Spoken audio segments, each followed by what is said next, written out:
My name is Rebecca Lookout, and this is my behavior management presentation. My dominant behavior management preference is rules and consequences. With this technique, the teacher will observe their students' behavior and understand why they act the way that they do. They believe that behavior can be changed through a system of planned reinforcements and consequences. An effective teaching in a positively functioning classroom with low levels of disruptive behavior requires planning and consistency. I believe that there should be clear, simple rules and expectations laid out at the beginning of the year. In order to do this, I think that the teacher should make a list with the students and have them all sign it. A few simple rules and expectations that can be put on this list include respect others, solve problems responsibly, listen to the teacher, follow directions, raise your hand, and manage yourself. When the students follow these rules, they should be praised for it in order to reinforce this positive behavior. When a student breaks these rules, remind them that they agreed to follow the rules.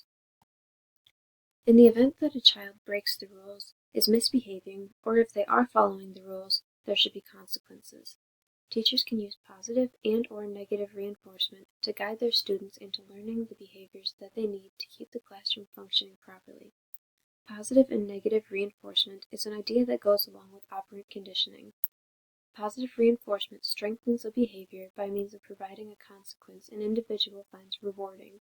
Negative reinforcement, on the other hand, is the removal of an adverse stimulus which is rewarding to the person. Negative punishment is when unfavorable events or outcomes are given in order to weaken the response that follows. Negative punishment is characterized by when a favorable event or outcome is removed after an undesired behavior occurs. All of the previously stated information will help me form my future classroom.